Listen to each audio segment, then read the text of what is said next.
Hi, this is Dennis with Second Chance Tackle, and it's time to preview some reels that have been dropped off or sent in for service this week. And I can tell you I got quite a variety here, and some of them, it's funny how they just run in cycles, but some of them just seem to come in at the same time for some reason. Well, the first two were dropped off by a fellow who has a boat, and he ocean fishes right here in New Jersey. And they're two of the Penn Spinfishers. The first one is a Spinfisher. It's the 5500 SS. This is the third generation of the reel that followed the greenies and then the black and gold, basically the 700 series. This one's in nice condition. There's no example of any burring issues or the like. You can tell the earlier generations by the handles.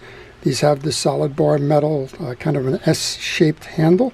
They also have the side plate caps and the like in a gold-colored one. It's a beautiful reel. He's kept it in good condition for a long time, and well, one of the things that keeps him in good condition is regular service. That's what he brought this in for. You can tell the rod he's got it on is probably a 30-year-old rod. It's got the wooden butt on it and the like. I'm looking for a name, but I can't get it. I only have a partial on a name, but I actually believe the name from what I'm looking at it is Daviga, and I'm familiar with Daviga because they used to have what kind of five and dime type stores. They were a department store in the Northeast a long time ago. They've long since gone, and I'll bet you this reel is probably from the rod is from the 60s and 70s. The Spinfisher is a newer reel, but overall it's a very interesting setup there. The other one he brought in is, well, it's the replacement model for the 550. It's a 5500 SS. This is the one that went to the graphite case. You can see the handles changed on it. This is what's known as the fourth generation of the reel. Again, a beautifully turning reel. And well, service them, and they're expected to provide you with service for a long time to come. Well, let's take a pause here for a moment and say if you like to see these types of videos, if you want to see these reels serviced, if you want to learn how the reels come together, how they're manufactured, how to take them apart, how to service them and keep them fishing for a long time to come, then I would ask you to subscribe to my channel. And if you do subscribe to my channel, please use the notification button. That notification button will let you know when I'm posting, so that you can see the reels and make a choice as to whether that's one that you wanted to view. Well, this is on a Penn Spinfisher pole, so that's a two-piece pole. You're only seeing the first part because it's easier for me to get the camera in. Also dropped off, but not by that fellow, was two greenies. And the first one is the original Spinfisher 700, and you can see that this one's in beautiful condition. I've just been asked to service it and keep it running. The other one is the 710. This was a very, very popular reel. This one's got a little bit of a sluggishness to it. I'll attribute that to the dried grease in it. But the 710 was a nice inshore fishing reel. Good from a boat, good from a pier, good from casting in the surf. This one was much more for surf casting as well as for trolling, where you needed a lot of line capacity. The downside of that one was that it got heavy and your arms, well, they got tired if you were casting them all day. The other one that came in, well, this one needs some work. This one is the 4400 SS. Not sure what that is, but we're going to find out. We'll probably do this one as a video on why fishing reels fail, and well, we'll try and figure out what in the world is going on there, because that should simply not be happening. And then, well, Scott sent me a couple of reels, and I haven't gotten to this one yet. We may have previewed it earlier, but I figured as long as we got these big, heavy, old reels, might as well show this one off. And Scott sent me a D.A.M quick 550. It's a very large reel. This one's turning nicely. Again, if you're out in the surf, and this is a surf fishing pole, your arm at the end of the day is going to get pretty tired. This is a very heavy reel. All right, well, those are some projects, but they're not all the projects, of course. Another drop-off came in from Ray. Ray tells me he lent this reel to a relative, and well, it's an accurate reel. It's the accurate Boss Magnum, and he's having issues with this. It's just flopping around. Every now and then it seems to work, and then the next cast over, well, it ties up, and there's something going on in this button here. You can see now we're stuck, now we're not. There's something going on in there. I've done the Acura Boss before. I'm not sure if I've done the 270 or not. I'll take a look in my library. This certainly shouldn't have to play in it there.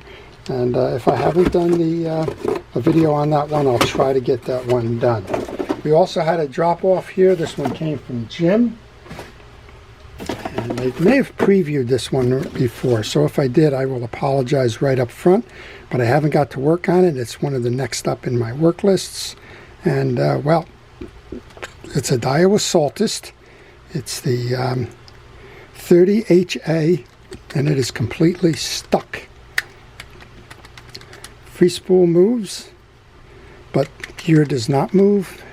That's generally an indication that there's something choked in the gear set itself, and well, we're going to get underneath that one, and I plan to do the video on that one as well. Well, the next one up then comes from Philadelphia, Pennsylvania, and let's see what the package contains. So I get coverage from basically all over the country. I think I have one here from maybe North Dakota that we'll preview as well, but this one's kind of more local. This is a Penn Bottle 3, and this one's failed.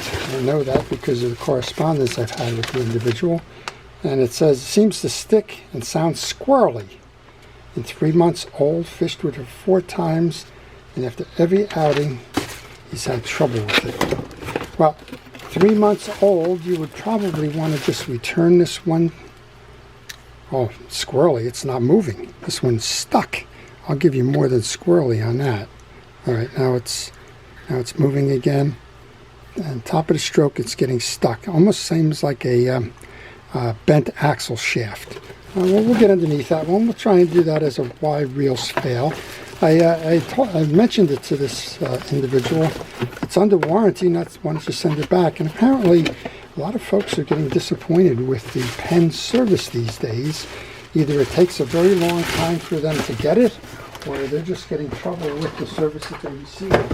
So I'm not quite sure what's going on at Penn. I'd like to know a little bit more, but I don't work for them. Okay, this one I don't think I've previewed it since we got it. These are 2 very big Fenway reels. These are the not sure what these are. I know they're old. Okay, I'm not seeing it, the model. Well, I'll figure it out. I've worked on these, and I know I've worked on these because that's the reason why Josh, who sent these in, sent them to me. He saw my video on the Fenway reels, asked me if I could service these for him. I'm going to be happy to do that, and maybe I'll do a refresher if I can. This one comes from Wisconsin. I'm always interested when I find these very big trolling reels coming from the Midwest. We'll assume that they're on Great Lakes fishing or something along that line. Well, the last one is a repeat customer of mine, and it's a fellow I thank quite frequently because it's from Dick. He's also in Philadelphia, and Dick is the one that gave me this screw starter.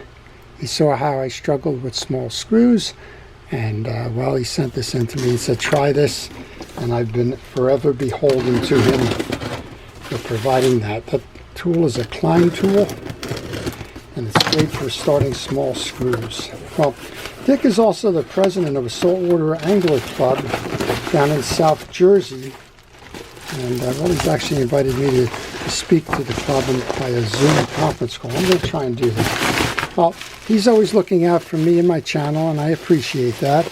And he sent me the largest of the Royal Maroon series. This is the Shakespeare 2091. It's a very large saltwater reel, It's right on comparison there with that the reel that we showed you from Scott. I don't know if we can swing this over. We seem to be bouncing everything here. There we go. Let's see if it's working. The D.A.M Quick 550, very much on par with that. Oh, this one's grease choked, so we'll have a pleasure of doing that. A lot of folks get caught up when you can't manually trip a bail.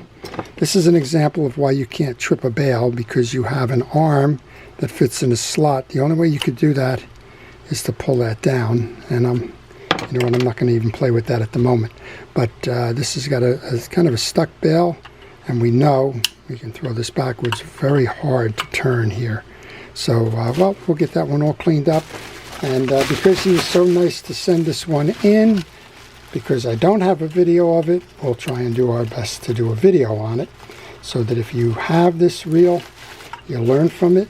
You can see why it got grease choked. You'll figure out how to solve that bail issue, and we'll show you what happens when a reel doesn't get serviced for a while and gets what I call grease choked. Well, that's the previews for this week. We got a lot of spinning reels, so I think Chris will probably be happy with that.